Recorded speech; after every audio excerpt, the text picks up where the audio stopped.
La parole est à Madame Arnautu. Vous avez la parole. Merci, Monsieur le maire. Monsieur le maire, si vous le permettez, je voudrais rendre hommage à Édouard Ferrand, notre président de groupe au Parlement européen, qui est décédé cette nuit à l'âge de 52 ans. Il laisse 5 enfants et je pense évidemment à sa famille et à ses camarades. Eh bien, Madame, je vous remercie. Je vous remercie et c'est une pensée partagée. Merci, Monsieur le maire. Bon, revenons à des sujets plus concrets sur ce budget. Ça ne vous étonnera pas que je n'ai pas forcément la même vision et la même lecture que vous, parce que effectivement, l'État met les collectivités publiques à la diète et le gouvernement oblige ces mêmes collectivités, dont Nice et 5 autres métropoles, à s'aligner sur la loi de programmation des finances publiques 2018-2022.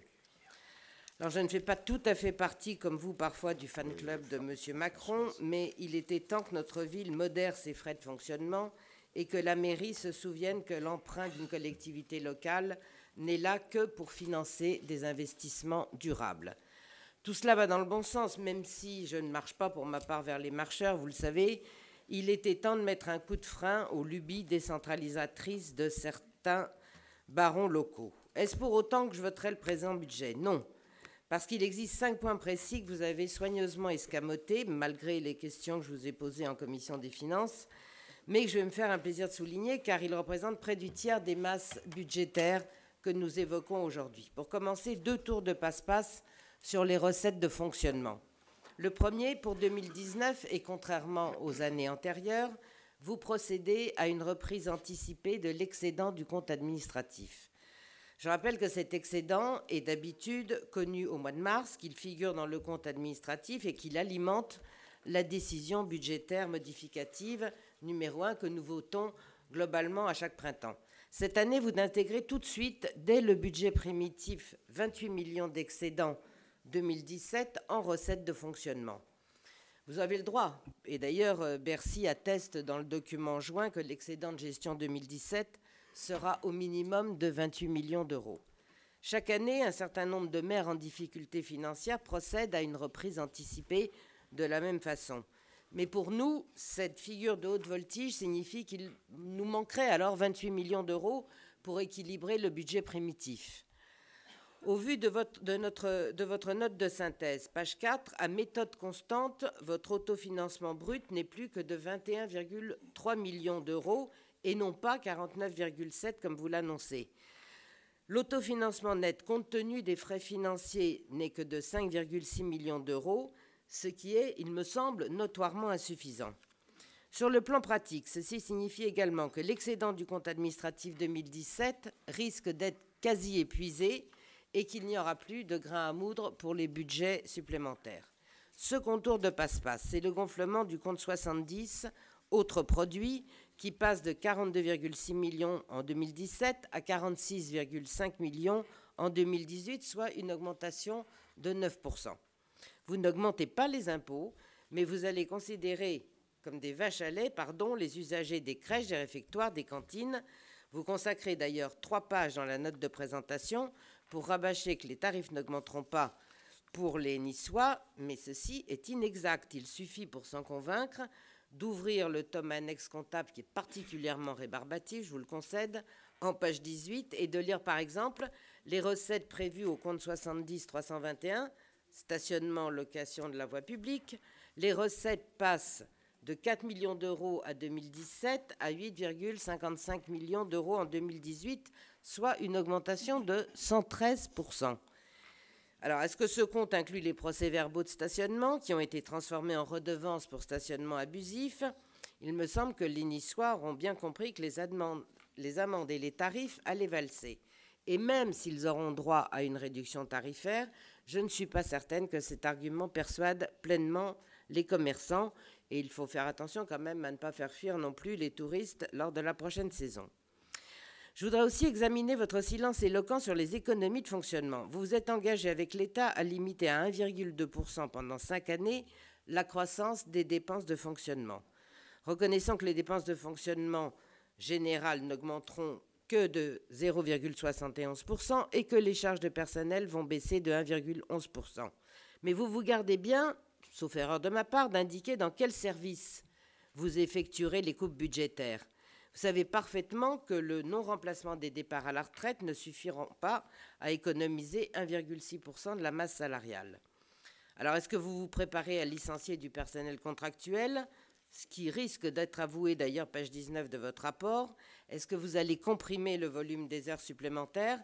Il ne faudrait pas dégrader, monsieur le maire, la qualité des services rendus aux Niçois en diminuant, par exemple, les horaires d'ouverture de crèches ou en réduisant les horaires de nuit des policiers municipaux ou les astreintes techniques d'urgence.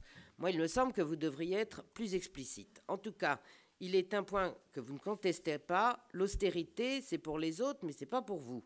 Les usagers des services publics ainsi que le personnel vont faire une cure d'austérité, mais en même temps, le fameux compte 6257 réception passe, lui, de 140 à 214 millions d'euros en 2017, soit un bond de plus de 50%. Dernière remarque, enfin, concernant cette fois les dépenses d'investissement.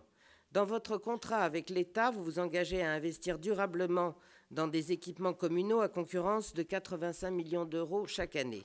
On note d'ailleurs que dans la plupart des cas, il s'agit de réflexions... Excusez, Madame Arnautu, je m'excuse. Non, mais je ne vous interromps pas, vous allez poursuivre. J'ai presque terminé. Non, mais je vais vous laisser parler, c'est le budget primitif et ce que chacun a à dire doit être dit, il n'y a aucun problème. Mais en même temps, c'est un débat, vous en conviendrez. On répondra globalement à un certain nombre d'éléments que vous soulevez. Mais il y en a un qui est tellement significatif que je souhaiterais que le premier adjoint puisse vous faire une remarque immédiate pendant votre intervention sur un chiffre totalement erroné que vous venez de citer pour montrer à quel point la globalité de votre intervention mérite d'être appréciée avec beaucoup de réserve. Monsieur le premier adjoint. Oui.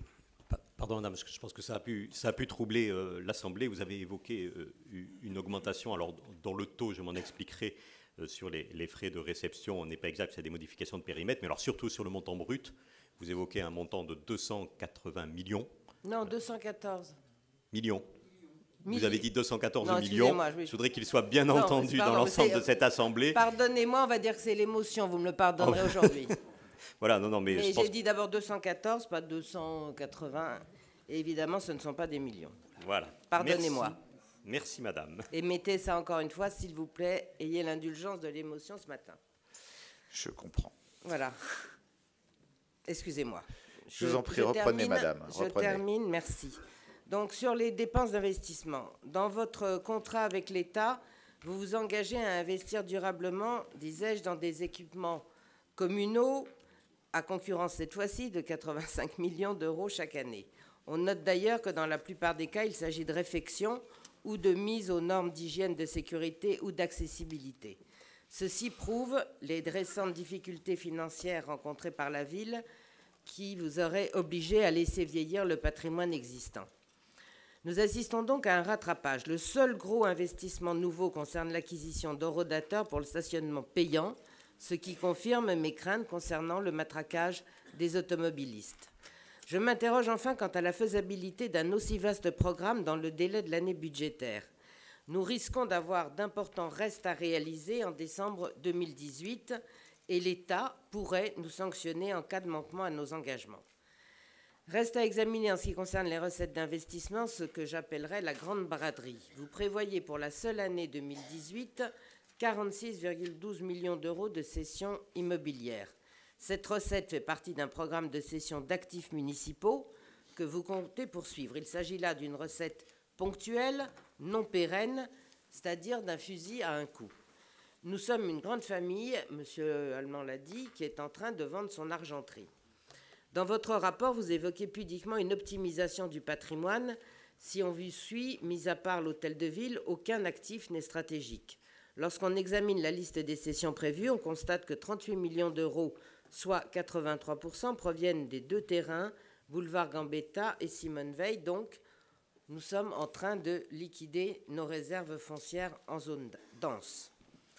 J'ajoute qu'à ce BP 2018, vous vous gargarisez en y inscrivant 85 millions en investissement, mais je vous rappelle qu'au BP 2017, je parle d'investissement là, donc c'est la fin, je vous promets, mais c'est peut-être important parce que C'est les chiffres que vous nous avez donnés tout à l'heure. Mais au BP 2017, vous aviez inscrit 90,388 millions d'euros. Donc le volume des investissements programmés est donc en baisse de 6%. Enfin, je voudrais faire la somme de toutes les recettes en fonctionnement comme en investissement qui dérogent à notre gestion courante. Je comptabilise, encore une fois, sauf à ce que je me sois trompée, 28 millions d'euros de reprise anticipée exceptionnelle du compte administratif 2017, plus 46 millions de cessions immobilières, ce qui fait un total de 74 millions d'euros de recettes 2018 non reconductibles. Alors vous me répondrez bien sûr que cette présentation budgétaire est légale, et j'en conviens. Il n'en reste pas moins que cette masse de 74 millions d'euros représente plus de 11% de nos recettes totales, et que donc, pour conclure, nous vivons quand même un peu d'expédient. Je vous remercie. Merci, madame.